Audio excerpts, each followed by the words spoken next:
La vida en el edificio a menudo se sentía como una olla a presión a punto de estallar, una sinfonía de conflictos cotidianos donde cada vecino era un instrumento afinado en una nota distinta de caos.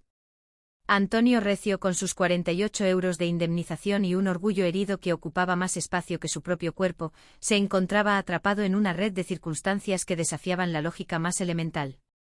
Sus intentos por gestionar el edificio y su pescadería se entrecruzaban con las crisis existenciales de Bruno, un pianista cuya estabilidad emocional era tan precaria como los cimientos de la propiedad.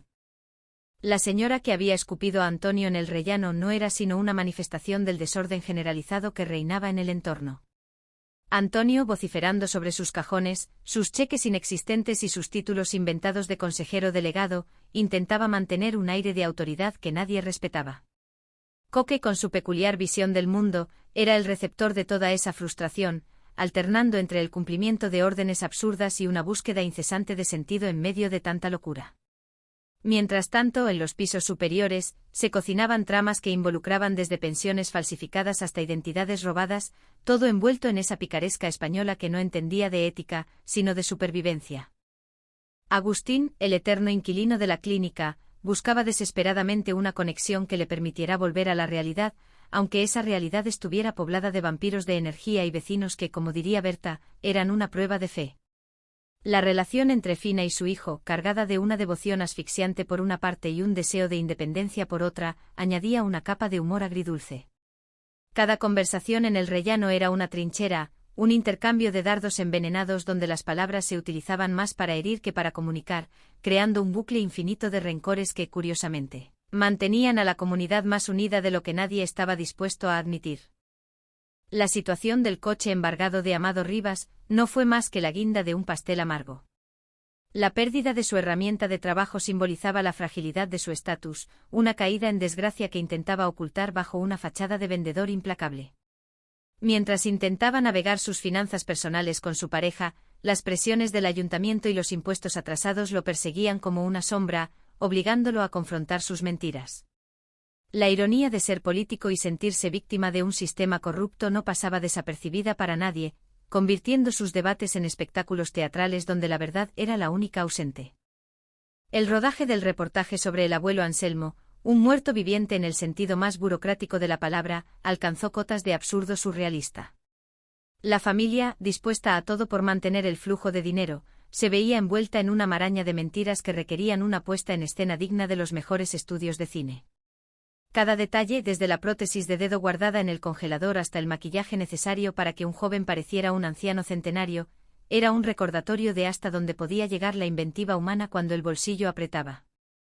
Bruno, mientras tanto, seguía sumergido en sus pesadillas, intentando encontrar un refugio que no existía. La clínica era su cárcel, pero el edificio de vecinos era su infierno personal. Sus amigos, bien intencionados a su manera, no comprendían que su dolor no era un capricho, sino un síntoma de un entorno que devoraba a los más sensibles.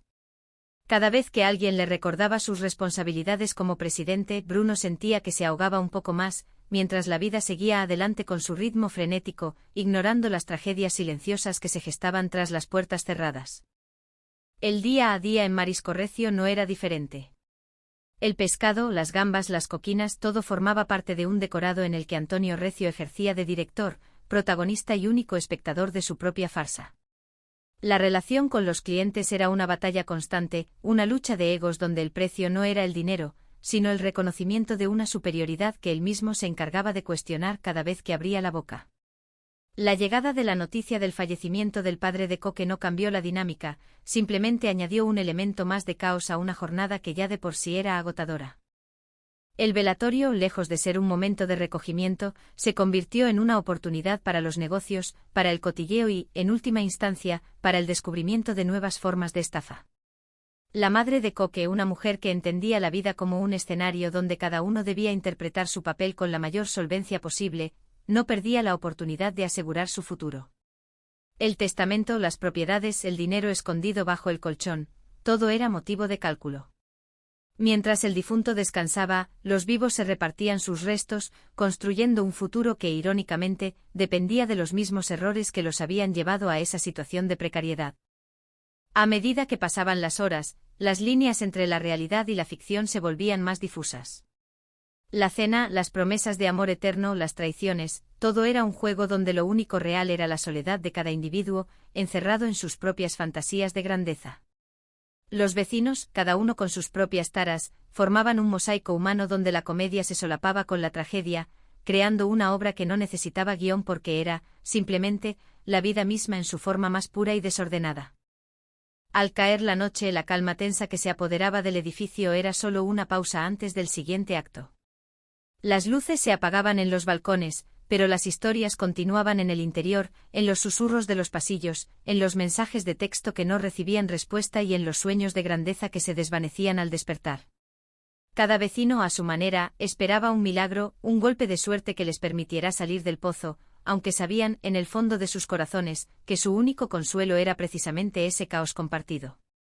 La vida seguía a la que se avecinaba, con sus promesas vacías y sus risas forzadas, en un eterno retorno hacia ninguna parte, donde lo único que realmente importaba era sobrevivir un día más al lado de aquellos que, por azar del destino, habían decidido llamar vecinos.